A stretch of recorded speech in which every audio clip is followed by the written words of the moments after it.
से अब उसका एक बड़ा हथियार होने जा रहा है। तो मैं उस गहरी वार्ता में नहीं जाऊंगा। मुझे किसी ने बताया इस खिरिया बाग के आंदोलन के बारे में, और एक बहुत अच्छे शुभचिंतक और इस आंदोलन से परिचित व्यक्ति ने बताया। तो मैं आज से एक हफ्ता पहले पीआईएल की शक्ल में सोचा कि अब ये डकैत वैसे नहीं मानेंगे, और कलेक्टर जो होता है वो इशारे पर सरकार के काम करेगा, किसी समय जमीन फोर्स लगा के ले लेगा। तब मैंने पीआईएल की शक्ल में सुप्रीम कोर्ट के चीफ जस्टिस को 4 पीआईएल लिखा हूं। 16 को, 17 को, 19 को सवेरे, और आज चलने के पहले 7 बजे मेरा एक पीआईएल सुप्रीम कोर्ट में गिरा और कलेक्टर के यहाँ आ गया था। इसका स्टेनो 11 बजे चारों पीआईएल निकाल के जब मैंने इसको बताया कि यहाँ कोई सिक्योरिटी नहीं लगी है, संजोग से मेरे लिए सिक्योरिटी लगाई जाती है जहां भी सभाओं में जाता हूं, और इतना विश्वास दिलाता हूं मित्तल साहब को भी और इतने बैठे लोगों को कि खिरियाडीह की 1 इंच जमीन नहीं जाने दूंगा। 1 इंच जमीन तब जाएगी जब मुझे यहाँ दफन कर दिया जाएगा, जब मैं यहाँ आ गया हूं। तो चारों पीआईएल सुप्रीम कोर्ट में स्टैंड बाई में है, और इन कलेक्टर लखनऊ में है, उनके सामने पीआईएल की कॉपी पुटअप हो गई है, और एडीएम अभी आएंगे, ज्ञापन लेके जाएंगे। और जब तक सुप्रीम कोर्ट से, मैंने सुप्रीम कोर्ट से यही कहा है कि हमें एरोड्रम नहीं चाहिए, मेरा जीवन छोड़ दीजिए, हमारी जमीन हमारा जीवन है, हमको जमीन ले लेंगे तो हमारा जीवन ले लेंगे। जब एक बार हम विस्थापित हो जाएंगे तो मित्रों, जब जमीन बेच देंगे महंगे दामों में, यह चाल होती है इन सबों की, बेईमानों की, कि विस्थापन और जो मुआवजा होता है वो मुआवजा बड़ी बड़ी रकमें, कभी कभी जब अड़चन होती है तो बड़ी रकम देके ये मुआवजे पर जमीनें ले लेते हैं। लेकिन जब एक बार आपने अपनी बित्ते भी जमीन बेच दी तो आपके पत्ते मजदूर हो जाएंगे। आपके घर की ये माताएं जो है बर्तन धोएंगी शहरों में जाके और भीख मांगेंगे। इसलिए इन लुटेरों को, कोई लुटेरा आता है, ये सारी साजिश मोदी लुटेरे के बदौलत हो रही है। सभाओं में मैं उसकी जो करता हूं, मुझे 2 अक्टूबर को अरेस्ट कराया गया था, 19 पुलिस लगी थी, गांधी जयंती पर हंगामा मचा हुआ था, 9 बजे रात में मजिस्ट्रेट के यहाँ रखा गया, इसकी विरासत बिगाड़ दिया। 9 दिन अनशन पर था। एक जगह जो अभी मित्तल जी ने बताया है, उस आसरा आवास में ठीक यही स्थिति है, वहां न बिजली न पानी, उनके बच्चे पेशाब और लेट्रिन के पानी में रहते हैं। डोम, चमार, स्वीपर, मेहतर, स्टोन कटर और ये जो बांसफोर जाति के लोग हैं, सब डिप्रेस्ड शेड्यूल कास्ट के लोग हैं। 9 दिन अनशन पर अगर रहा तब हम एडीएम जो बिजली जो रोया, इसकी औकात है जमीन लेगा। और 12 अक्टूबर को जिसके घर में घुसा था, आप बताइएगा जिस दिन ऐलान करिएगा। और इस पूरी समिति के लोगों से, जो मित्र क्रांतिकारी है, इनसे कहता हूं कि 26 जनवरी को राजू जी, राजेश जी, ये बड़ी सभा कराइए। हम लोग 10 बजे आएंगे और ये नेशनल हाईवे बंद करेंगे। मैं चल के रोकता हूं नेशनल हाईवे, ताकि सरकार को, हुकूमत को, इस तरीके से हमारी जमीन हम घिस के मरेंगे और एक बेईमान आएगा ले लेगा। कैसे ले लेगा जमीनें? मैं अपनी 4 पीआईएल को, जो छोटी पीआईएल है, उसको मैं पढ़ के सुनाता हूं। काफी राजेश जी ले लीजिएगा, टैग करके इसको करिएगा, फाइल में रखिएगा।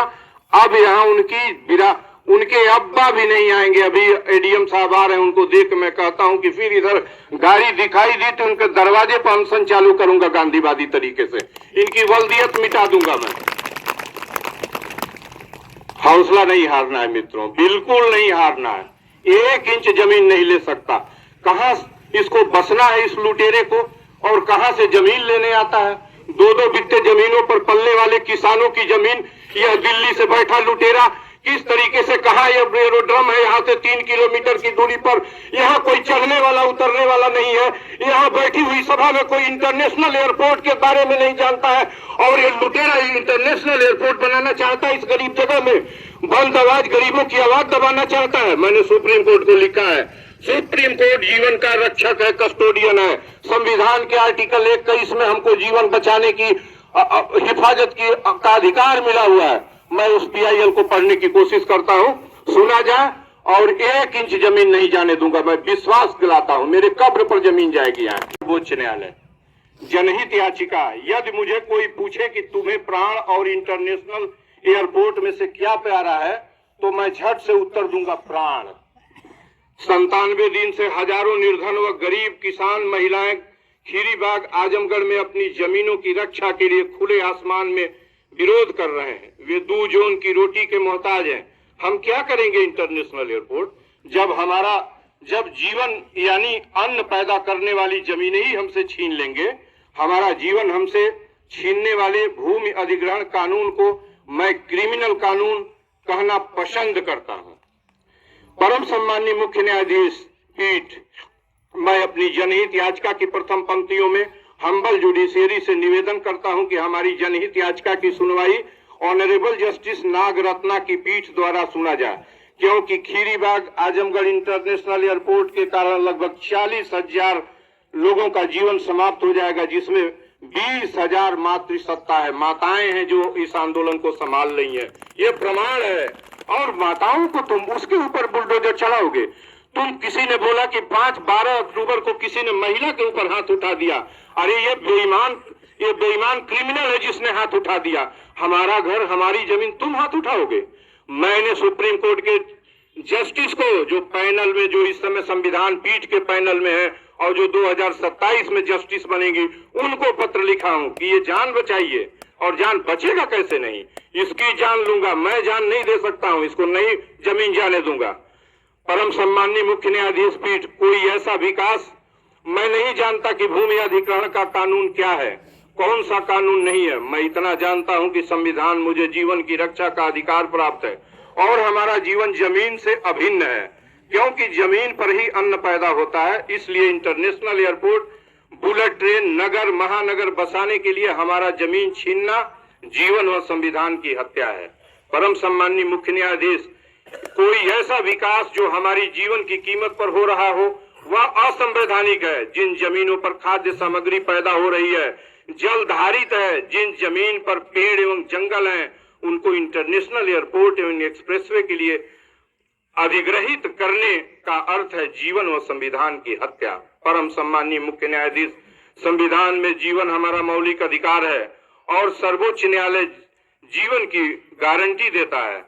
फिर हम ऐसे भूमि अधिग्रहण कानून को क्यों स्वीकार करूं जो हमारे जीवन के स्रोत अनाज को ही हमसे छीन लेता है। परम सम्माननीय पीठ, इंटरनेशनल एयरपोर्ट के लिए जमीन अधिग्रहण यानी हमारे जीवन का हरण क्राइम है। महान न्यायालय से गुजारिश करता हूं कि श्रीमान जिलाधिकारी आजमगढ़ उत्तर प्रदेश खीरीबाग आजमगढ़ में इंटरनेशनल एयरपोर्ट के लिए भूमि अधिग्रहण के प्रस्ताव को रद्द करें। मैंने ये नहीं लिखा है कि कार्रवाई हो रही है, जो प्रस्ताव हो वही वापस कर लें, नहीं तो इनके प्रस्ताव को इनके बंगले पर चल के फाड़ दूंगा, मैं फाड़ दूंगा, इनकी ऐसी की तैसी कर दूंगा। ये होते अभी यदि ज्ञापन में तो सुन लेते डीएम साहब, लेकिन है नहीं, अभी आते हैं उनको देता हूं। श्रीमान जिलाधिकारी आजमगढ़, क्योंकि हमें जीवन चाहिए, इंटरनेशनल एयरपोर्ट नहीं चाहिए। 20 जनवरी को आंदोलन के 100 दिन पूरे हो रहे हैं। उस आंदोलन में निर्धन एवं गरीब किसान एवं कृषि मजदूर महिलाओं की ताकत बनूंगा। यदि जीवन को हारने वाले भूमि अधिग्रहण प्रस्तावित प्रक्रिया को श्रीमान जिलाधिकारी आजमगढ़ निरस्त नहीं किए तो मैं सत्यपथ आंदोलन आमरण अनशन पर विवश होऊंगा, जिसकी सारी जिम्मेदारी कलेक्टर आजमगढ़ की होगी। क्योंकि अक्टूबर 22 में मानवता की रक्षा के लिए 9 दिन के अनशन के कारण मैं अस्वस्थ एवं कमजोर हूं। अनशन के लिए इस समय मैं फिट नहीं हूं, इनको बता भी दिया हूं। Honourable chief justice high court Delhi, justice chief justice Allahabad high court और डीजे आजमगढ़, सीजेएम आजमगढ़, दोनों लोगों को इस नोटिस दे दिया हूं। एक PIL और जो है 4 PIL है, लेकिन एक PIL और मैं आपको पढ़ देता हूं। एक PIL मॉर्निंग में लिखा हूं जिसकी प्रिंट आउट नहीं है।